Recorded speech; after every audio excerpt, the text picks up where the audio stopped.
Within the past few minutes, Israeli troops have fired tear gas at residents in the West Bank village of Bilain.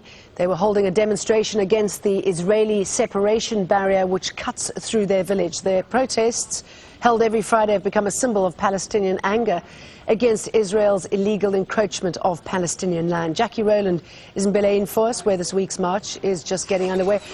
Jackie, I can see it looks like tear gas behind you. What's going on? Yeah, if I can just interrupt you, Jane, we need to show you that the Israeli troops have actually come over the separation barrier. My cameraman is showing you now, you see. They've actually been over to throw from very short range tear gas against the protesters.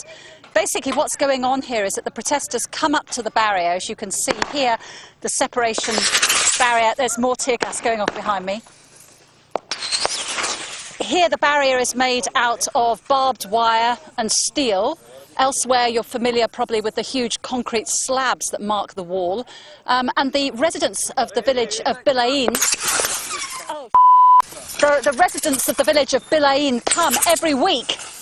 I may have to stop soon because we've been gassed right here. Anyway, the residents of Bilain come every week to the village to basically make the point that this is their land that has been stolen to build this wall, their land which has also been stolen to build the illegal Jewish settlement of Modi'in Elite, which is just beyond the wall. And they're also making the point that no amount of tear gas, no amount of... They're throwing straight at me! Sorry, we're under attack! Thanks, guys.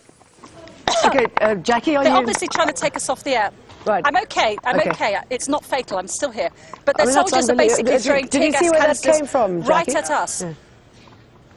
I beg your pardon? Did you see where that came from, and was there any warning? No, they threw it straight at us. It's quite obvious that we're the target now, not the protesters. Incredible. Yeah, okay.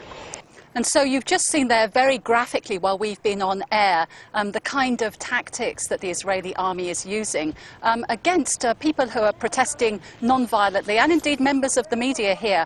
We're not throwing any rocks. We certainly don't have any weapons here. We're just basically bearing witness to what happens every week in the West Bank village of Bilain. And of course, this is just one village, only one village that's had its land seized, stolen, confiscated by the Israelis.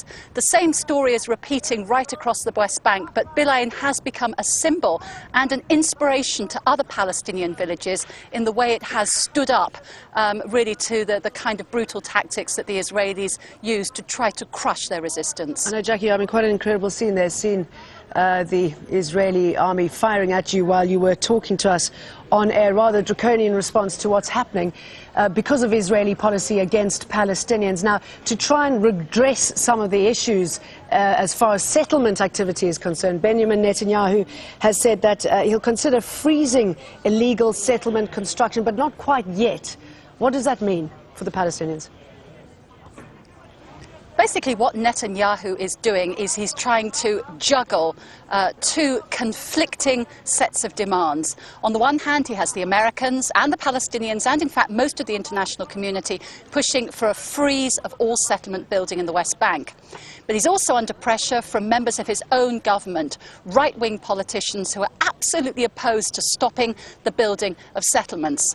How can you have a freeze in settlement building and continue settlement building at the same time? That's what Netanyahu is trying to do. So by approving a number of new housing units that where work can start, and then maybe later agreeing a temporary halt in building, it becomes completely meaningless, because for the few months while this official halt is called, they will still be building the houses that were already approved, and by the time they finish building those houses, the temporary freeze will be over and it will be back to business as usual.